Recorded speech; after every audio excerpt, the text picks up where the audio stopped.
मित्रांनो, शालिनी भक्तिसागरमध्ये तुमचे मनपूर्वक स्वागत आहे। तर मित्रांनो, आतापर्यंत आपण 8 कथा ऐकून चुकलो आहोत। तर आता आपण आज 9व्या कथाची सुरुवात करणार आहोत। तर कोणी चॅनलला नवीन आलं असेल तर लाल बटनवर सबस्क्राईब करा, ऑलवर क्लिक करा, जास्तीत जास्त जणांना शेअर करा। कुठून कोणत्या गावात तुम्ही माझा हा व्हिडिओ ऐकत आहोत आपल्या गावाची कमेंट्स नक्की करा। अध्याय 9 आहे भद्रायूची कथा, भद्रायूच्या लग्नाची कथा। दोघी कथांमध्ये साक्षात शिव आहेत। तर आता आपण वामदेवाची कथेला सुरुवात करणार आहोत। श्री गणेशाय नमो नमः। अध्याय 9। जे शिव नामाचा सतत घोष करतात त्यांना कळी काळ देखील कधी स्पर्श सुद्धा करू शकत नाही। या पावन अशा शिव नामाची ज्याला आसक्ती लागलेली आहे त्याला पुन्हा पुन्हा जन्म मरण नाही। विषय सुखात ज्याप्रमाणे माणूस रममाण होतो त्याप्रमाणे जर तो मनापासून शिव नामस्मरण करत राहिला, दंग झाला, ओम नमः शिवाय या मंत्राचा जप करत राहिला, त्रिपुंडी भस्म करत राहिला, गळ्यात रुद्राक्ष घालत राहिला, तर त्याला शिव नामस्मरण दंग जर झाला तर तो जन्म मरण्याच्या फेऱ्यामध्ये कायमचा चुकेल। आयुष्यात सतत नुसते धन आणि पैसा मिळवण्याऐवजी शिवचरणाचे ध्यान केले पाहिजे, तर त्यांच्यावर संकटे येणारच नाहीत। शिवाचे ध्यान करणारे स्त्री पुरुष खरोखर धन्य होत असतात। त्या संबंधी आता व्यास मुनी एक कथा सांगत आहे, ती लक्षपूर्वक सर्वांनी ऐका। फार फार वर्षापूर्वी एका वनात वामदेव नामाचा महाज्ञानी पुरुष राहत होता। दिशा म्हणजे त्याचे वस्त्र होते। आपल्या सर्व अंगाला भस्मापासून नेहमी कडकडीत असे उपास करून दिगंबर अशा स्थितीत तो एकटाच इकडे तिकडे त्या रानात फिरत असे। हे सारे विश्व शिवमय आहे अशी त्याच्या मनाची पक्की श्रद्धा होती। त्यामुळे त्याला कशाचा सुद्धा खेद नव्हता, कसली सुद्धा खंत नव्हती। हा वामदेव नेहमी मौन पाळत असे, त्याला कुठलाच विकार नव्हता। फक्त शंकराचे स्मरण आणि ज्ञानचर्चा या व्यतिरिक्त तो नेहमी बोल राहत असे। सर्व लोकांवर उपकार करण्यासाठी प्रत्यक्ष शंकरांनी जणू ते रूप धारण केले आहे असे वाटत होते।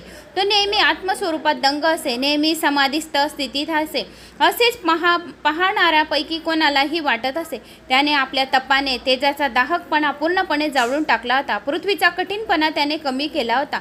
पाण्याचा ओलावा काढून घेऊन त्याने पाणी अगदी स्वच्छ केले होते। सर्व ब्रह्मांड जाळून त्याचे भस्म आपल्या सर्व अंगाला फासले होते। जगात त्याला सगळीकडे फक्त शंकराचे रूप दिसत होते।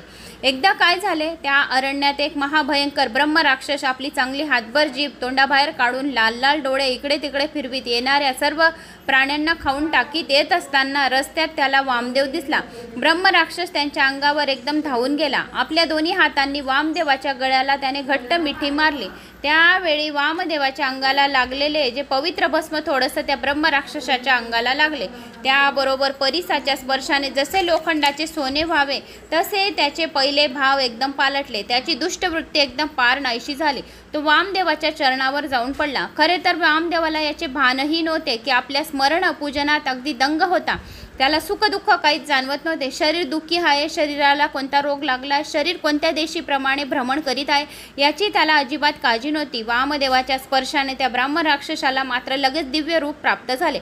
आपल्या मागच्या 1000 जन्माचे त्याला ज्ञान झाले। चंद्राच्या स्पर्शाने ज्याप्रमाणे चंद्रकांत मणी द्रवावा किंवा मानस सरोवरातील पाणी पिताच कावळ्याला हंसाचे रूप यावे, अर्थात सूर्याचा उदय होताच अंधार संपूर्णपणे नष्ट करावा, त्याचप्रमाणे वामदेवाचा शरीर स्पर्श होताच ब्रह्म राक्षसाचे असलेले रूप पालटले। वामदेवाला नमस्कार करून तो म्हणाला, गुरुराज, आपल्या कृपेने मला माझ्या या आधीच्या 1000 जन्माचे ज्ञान झाले आहे, पण फक्त गेल्या 25 जन्मात मी किती पापे केली आहेत मी ते आता आपल्याला सांगू शकतो। पूर्वी मी दुर्जय नावाचा राजा होतो। त्या जन्मात मी अतिशय निर्दय आणि दुराचारी होतो। सर्व प्रजेला मी सारखा त्रास देत असे। मला माझ्या मनाला आवडेल तसे मी वागत असे। त्या जन्मात वेदशास्त्र पुराणे मी कधी ऐकली नाहीत। अगदी स्वप्नातही धर्माचा विचार केला नाही।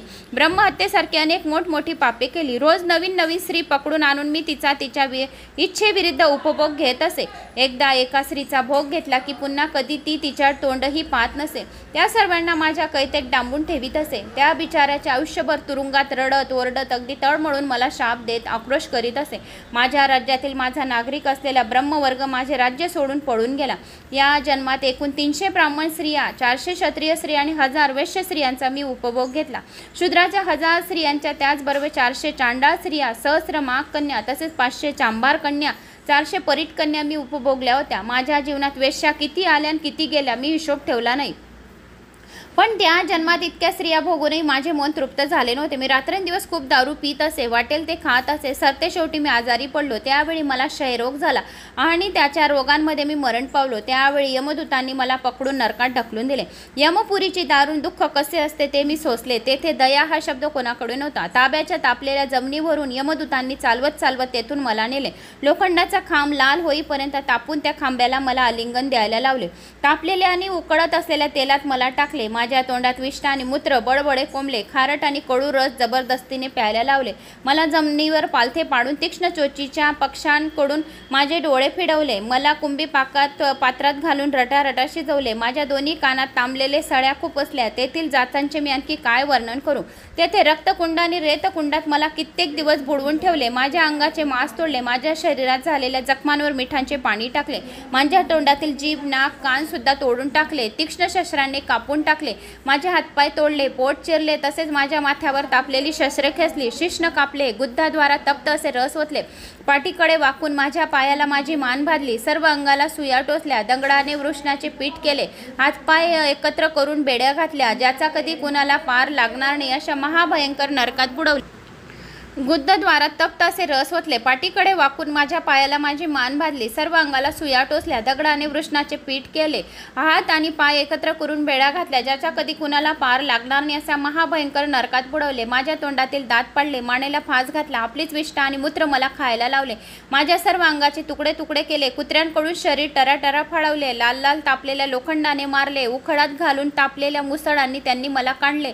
नाकावाटे जहर आत सोडले. असंख्य जहरी विचवांनी भरलेले खोल विहिरीत फेकून दिले. भयंकर विषारी असलेले असंख्य नाग चावले. अग्नीने शरीर संपूर्ण भाजवले. पायात जड जड दगड बांधून डोक्यावरून खाली लोटून दिले. माझ्या पोटातील आतडी काढून मलाच खायला लावली. वर टांगून ठेवले. धुण्यासारखे धरून दगडावर आपटले.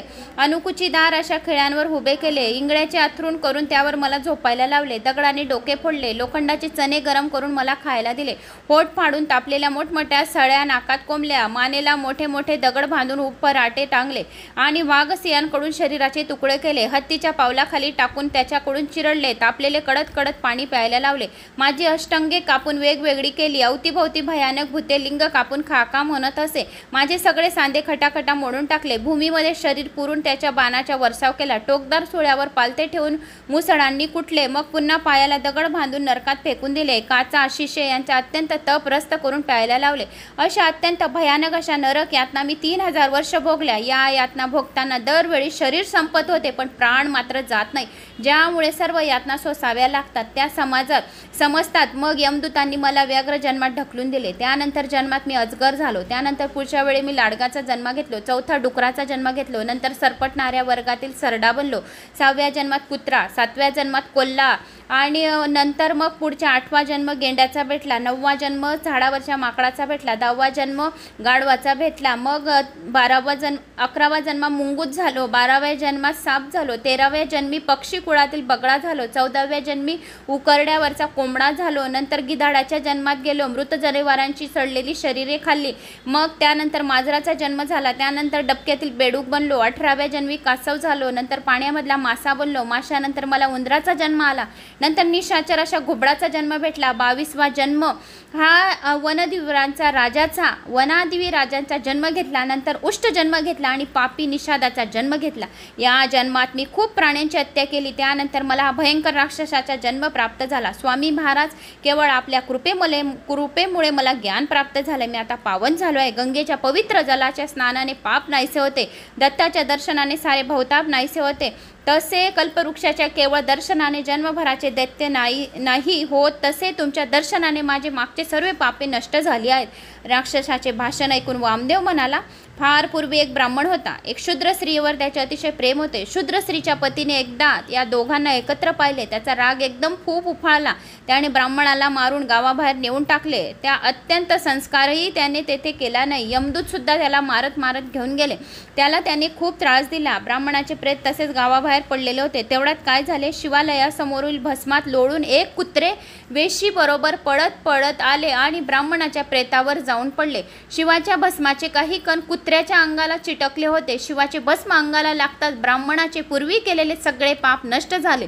यमदूतांनी त्याला नरक यातना बाहेर काढले आणि शंकराने आपले विमान पाठवून ब्राह्मणाला आपल्या कैलास पर्वतावर आणले आणि आपल्याजवळ स्थान दिले. असे हे शिवभस्म अतिशय पवित्र आहे.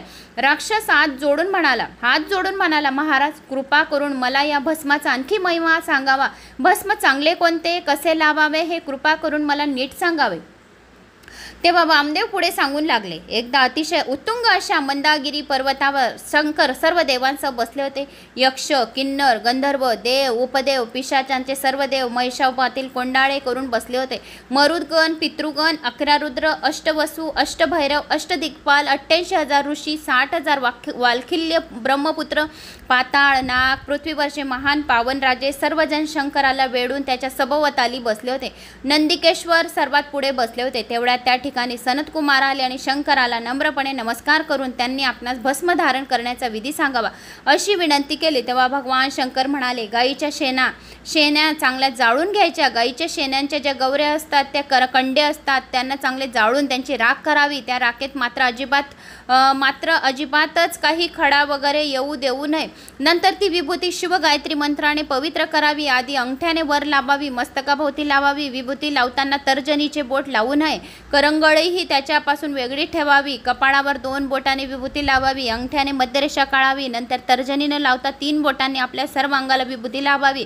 या भूषणामुळे आपण केलेली मोठमोठी पापे जळून भस्म होतात. अशा तऱ्हेने दारू पिणे, ब्रह्महत्या करणे, भक्षण करणे या पापेपासून मुक्त होतो. शंकराचे पवित्र असे शास्त्रशुद्ध भस्म लावले म्हणजे सारे नष्ट होतात. शंकर आणि सनतकुमारास सांगितलेले हा भस्म महिमा वामदेवाने परत ब्रह्मराक्षसाला सांगितला. त्यामुळे ब्रह्मराक्षस नंतर दिव्य स्वरूप होऊन शंकराच्या रूपात मिसळून गेला. सत्संगीचा महिमा असा फार मोठा आहे. मंत्र, तीर्थ, देव, गुरु, यज्ञ, ज्योतिष्य आणि औषधी यावर प्रथम आपला विश्वास पाहिजे. जसा ज्याचा भाव असेल तसे त्याला त्याचा देव पावतो. फार वर्षापूर्वी पांचाळ देशात सिंहकेत नावाचा एक पराक्रमी राजा राज्य करीत होता. एकदा फार मोठे सैन्य घेऊन तो शिकारीला गेला होता. तो रानावनात शिकारीसाठी हिंडत होता. त्याच्याबरोबर अनेक भिलही होते. अशा तऱ्हेने हिंडत असताना वाटेत एक पडके शिवमंदिर लागले. एक भिल त्या शिवमंदिरात शिरला. मंदिरात एक पडझड झाली होती. तेथील शिवलिंग वेडे वाकडे पडले होते. भिलाने आपल्या सिंहकेत राजाला ते शिवलिंग दाखवले. राजा म्हणाला, लिंग तर फार चांगले आहे, पण डामडोल करून त्याची पूजा करण्यापेक्षा अतिशय मनोभावाने भक्तीने त्याची पूजा करावी. अशी लोकांमध्ये आपणास भाव खाता यावा. देवाच्या प्रतिमा जागोजाग मांडून ठेवायच्या म्हणजे भक्तीचा शुद्ध धंदा आहे. ज्याप्रमाणे ब्राह्मणाचा पवित्र वेश घेऊन यात्रेत वाईट कर्म करीत हिंडायचे, त्याप्रमाणे मनामध्ये भाव नसताना ईश्वर पूजा करणे म्हणजे शुद्ध दांभिकपणा आहे. महाराज, मी खरोखर माझ्या मनापासून ही लिंगाची शिवपूजा करेन, पण मला यासाठी अगोदर पूजाविधी कसा करावा ते समजावून सांगा. भील नम्रपणे राजाला म्हणाला, शबरा, मग ऐक. पूजेचे तसे अनेक प्रकार आहेत, पण तू असे कर, रोज नवीन चिताभस्म आणून या मंदिरातील लिंगाची पूजा कर. चिताभस्म स्वतः लावल्याशिवाय नैवेद्य दाखवू नको. राजाने त्याला चांगले सांगितले. राजाचे वचनप्रमाणे मानून शबराने ते लिंग तेथून उचलून आणले. आपल्या घरी आणले. आपल्या पत्नीला त्याने रानात घडलेली सर्व हकीकत सांगितली. ते सर्व वृत्त ऐकून तिलाही फार आनंद झाला. मग एका शुभ मुहूर्तावर त्या दोघांनी रानातील पडक्या मंदिरातून आणलेल्या त्या लिंगाची स्थापना केली. रोज नवीन चिताभस्म आणून दोघंही मनोभावे या लिंगाची पूजा करीत असे. पूजा झाल्यावर शबराची पत्नी शंकरासाठी नैवेद्य आणीत असे. मग दोघे प्रार्थना करीत असे. असे काही दिवस गेले. एकदा शंकरांनी ठरवले, आपण शबराची परीक्षा पाहिजे. एक दिवस भिलाला काही गेल्या कुठेही नवीन चिताभस्म मिळाले नाही. तो आजूबाजूला संपूर्ण रान खूप हिंडला, पण काही उपयोग झाला नाही. घरी परत येऊन पत्नीला तसे सांगितले. तीही मोठ्या काळजीत पडली. आता आपली नित्यनेमाची पूजा कशी होणार? चिताभस्म लावल्याशिवाय आपण शिवलिंगाला नैवेद्य कसा दाखवणार? शिवाचे व्रत आचरण म्हणजे खरोखर फार कठीण असते. शबरी म्हणाली, हे पा, आता मी माझे स्वतःचे भस्म करते, ते तुम्ही शंकराला लावा. आपली रोजची पूजा पूर्ण करा. तिने म्हटल्याप्रमाणे शुद्ध होऊन स्वयंपाकघरात बसून तिने स्वतःला जाळून आपल्या शरीराचे भस्म करून घेतले. शबराने ते भस्म शंकराला लावले व नेहमीसारखी शिवलिंगाची यथासांग पूजा केली. पण आता नैवेद्य आणायला ते दुसरे कोणी नव्हते. शंकराची एकारती झाल्यानंतर लगेच शिवलिंगाला नैवेद्य दाखवावा लागेल. विलंब जर झाला तर मग शंकर आपणास अतिशय रागवणार, कोपणार. शंकर तसे अन्याय सहन करतो, पण नैवेद्याला उशीर जर झाला तो त्याला अजिबात चालत नाही. शबर शिवपूजनात मनापासून अगदी दंग होता. आपल्या पत्नीने जाळून स्वतःचे भस्म करून घेतले आणि तो अजिबात विसरून गेला. एकार्ती होताच नेहमीप्रमाणे पत्नीला नैवेद्य घेऊन ये अशी हाक मारली. त्याबरोबर रंभेपेक्षा अतिशय सुंदर दिव्य रूप पावलेली शबरी नैवेद्य घेऊन शबराच्या मागे उभी राहिली. दोघांनी शंकराचे मनापासून स्मरण केले. शिवलिंगाची पूजा झाल्यावर शबराने आपल्या दिव्य रूपधारिणी नानाविध अलंकारांनी युक्त अशा स्त्रीकडे नीट निरखून पाहिले. त्याला लगेच शंकराची अगाध लीला कळली. त्याबरोबर तोही शिवस्वरूपात विसरून गेला.